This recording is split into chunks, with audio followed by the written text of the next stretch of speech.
Problemas em viadutos da capital paulista alertam para a falta de manutenção preventiva em acessos da nossa região. Em Taubaté, construções com mais de 50 anos expõem a falta de reparos. E o que é pior, laudos estruturais são desconhecidos.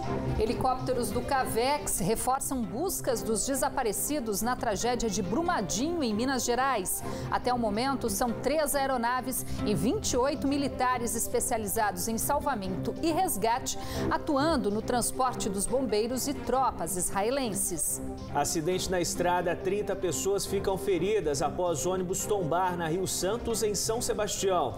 Contrato com a ABC Transporte em xeque. A ação do Ministério Público pede que Justiça obrigue a Prefeitura de Taubaté a realizar nova licitação para o transporte público na cidade.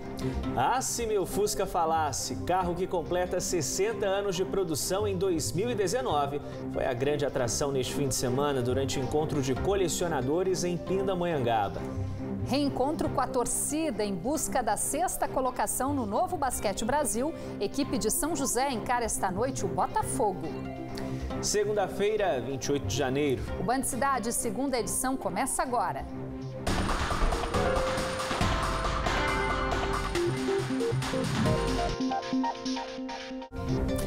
Boa noite para você. Olá, muito boa noite. A manutenção preventiva é essencial em qualquer obra de engenharia, mas a interdição de mais um viaduto com falhas estruturais na capital na semana passada chama atenção para um problema que se repete em todo o país: a falta de vistoria e manutenção dessas obras por onde circulam milhares de pessoas. Em São José dos Campos, os viadutos começaram a receber recentemente serviços de reparo, mas a avaliação foi apenas externa. Porém, segundo a Prefeitura, nenhum deles está com a estrutura comprometida. Já em Taubaté, as condições desses acessos com mais de 50 anos de construção são desconhecidas.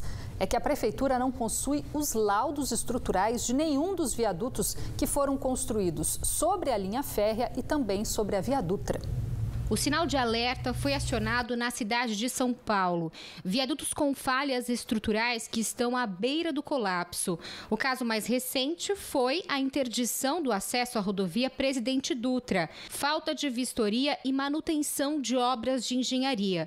Também chamam a atenção para as estruturas desgastadas na região. Em São José dos Campos, das 50 pontes e viadutos, 4 da região central passam por manutenção superficial.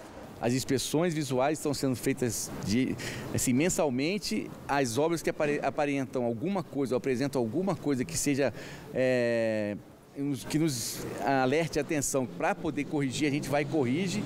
E esse aqui é um caso só para pintura e manutenção preventiva. O investimento será superior a R$ 126 mil e o serviço finalizado em março.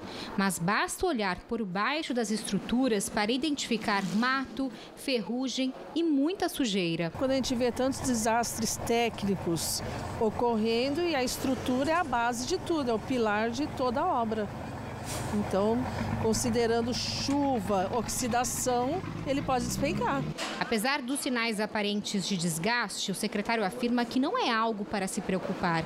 As estruturas estão seguras. A princípio, no levantamento visual muito superficial, não se constata nada parecido com o São Paulo. Não tem nenhuma trinca, nenhuma fissura ou nenhum esmagamento de concreto que seja semelhante ao de São Paulo. Nosso técnico está sempre andando e verificando, e sempre que pode alerta a gente com algum problema. Por enquanto, nenhum problema em nenhuma outra ponte, a não ser a Maria Peregrina, que já foi corrigida, né? Já em Taubaté, são 10 viadutos como esse daqui, que ligam a região do centro ao bairro e que passam sobre a linha férrea. Só que são construções antigas com mais de 40 anos e que a Prefeitura desconhece os laudos estruturais. Diante desta falta de informação, não é difícil encontrar motoristas que se sentem inseguros em transitar por esses locais. É muito antigo, né? Teria que ser uma reforma, alguma coisa assim para fazer, né? E a gente tem desviado de algum deles. Eu já ouvi falar da CTI, que tem várias rachaduras, né? Do Taubaté Shopping também, se você passar por lá, você vai ver várias rachaduras no chão. Então, acho que tem que fazer a prevenção, que é importante. Porque eu morava em São Paulo também, e a história é que os viadutos de São Paulo, eles sempre não eram suficientes, as vistorias, né? pode acontecer em qualquer lugar. Então, não só em São Paulo, mas em Taubaté. Basta as autoridades realmente tomarem as atitudes em cada região, né? No viaduto da Rua 4 de Março, por exemplo, o mato cresce, a pintura está desgastada e tomada por pichações. No da CTI, as cenas se repetem. A infiltração com goteiras tomou conta do local. Já 3 viadutos construídos sobre a rodovia Presidente Dutra existem há mais de 50 anos. E a prefeitura também desconhece os laudos. Neste, que dá acesso à estrada municipal do Barreiro, a estrutura está aparente e enferrujada. Obviamente que a necessidade de se fazer manutenção periódica é fundamental. Na medida em que a manutenção não é feita, essas patologias de concreto começam a aparecer, ou seja, as doenças do concreto, por assim dizer. Então são infiltrações, fissuras, rachaduras. O problema começa a ficar mais grave quando você tem, por exemplo, toda a parte a armadura de aço começa a ficar aparente, né? Não é ainda o caso, mas há necessidade fundamentalmente de se fazer manutenção. Com manutenções superficiais e falta de vistorias que apontem laudos estruturais, os viadutos continuam do mesmo jeito de quando foram construídos há décadas. O que muda é que agora precisam suportar o desgaste e um volume de carros cada vez maior. O que a gente vê que está acontecendo, por exemplo, em São Paulo, né? Você tem condições de volume de veículo, aumento de dióxido de carbono, você tem condição térmica, química, né? Você tem todas essas condições, que a somatória de todas elas, e mais a idade do viaduto, quer dizer, que é uma questão significativa, mas a idade do viaduto sugere realmente, né, que se faça uma observação significativa.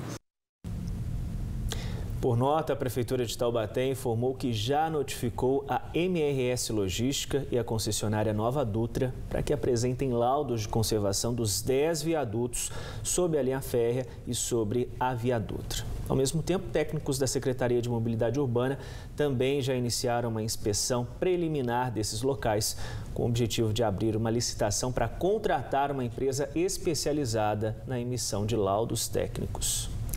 Mais 2 helicópteros do CAVEX, o Comando de Aviação do Exército, em Taubaté, decolaram esta tarde para reforçar o trabalho de buscas das vítimas e sobreviventes da tragédia provocada pelo rompimento de uma barragem da mineradora Vale, em Brumadinho, região metropolitana de Belo Horizonte, em Minas Gerais. Outra aeronave já havia decolado na sexta-feira à noite. Agora são 3 helicópteros, atuando no trabalho de resgate e também no transporte dos bombeiros e das tropas israelenses para as áreas de difícil acesso, sendo 2 Jaguar com capacidade para levar até 31 pessoas, incluindo a tripulação, e 11 toneladas de material, e um Pantera, que pode decolar com até 9 passageiros.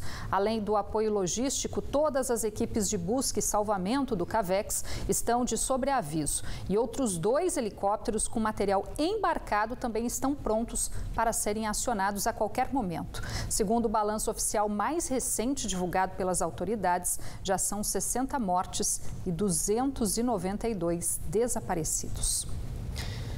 Uma pessoa morreu e outras 30 ficaram feridas, 2 delas em estado grave, no acidente nesta tarde na rodovia Rio Santos. Todas as vítimas estavam em um ônibus da empresa litorânea que capotou na altura do quilômetro 150 entre as praias de Maresias e Boiçucanga, em São Sebastião.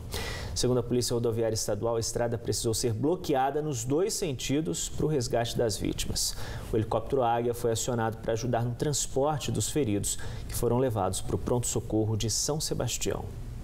Representantes do Sindicato dos Metalúrgicos de São José dos Campos estiveram hoje mais uma vez em Guarulhos, reunidos com a direção da General Motors para avaliar os pedidos feitos pela empresa para manter a produção na unidade joseense. Ainda sem acordo, outros 3 encontros foram agendados para a próxima quarta, quinta e sexta-feira. 2 homens, um de 19 e outro de 24 anos, foram presos nesta manhã por tráfico de drogas em São Luís do Paraitinga, no bairro Alto do Cruzeiro. Na casa dos suspeitos, durante buscas da Operação São Paulo Mais Seguro, a polícia encontrou 100 pedras de crack, maconha, uma balança de precisão, uma máscara e 2 celulares. Em Cunha, um idoso de 69 anos foi preso neste domingo no bairro Campos Novos. Com ele, a polícia encontrou meio quilo de maconha, uma espingarda, material explosivo, itens usados na caça de animais, um tatu abatido que estaria pronto para consumo e vidros com palmito jussara. O suspeito indicou que o fornecedor do palmito ilegal era um homem morador da cidade. O segundo suspeito também foi localizado. Na casa dele, 3 aves com risco de extinção foram apreendidas e encaminhadas ao centro de triagem de animais silvestres em Lorena. No imóvel ainda foram encontrados 25 vidros de palmito jussara, uma moto sem documentação e uma gaiola de caça. Depois do intervalo no Band Cidade, moradores denunciam nas redes sociais 2 casos de vandalismo envolvendo bicicletas compartilhadas em Ilhabela. O sistema foi implantado recentemente no arquipélago. E ainda, a ação do Ministério Público pede a suspensão do atual contrato com a ABC. A Prefeitura teria que fazer nova licitação em até 12 meses. Supostas irregularidades na concorrência realizada em 2008 foram apontadas em um relatório do Tribunal de Contas do Estado. Hora certa para você, 7h01. O Band Cidade volta em instantes.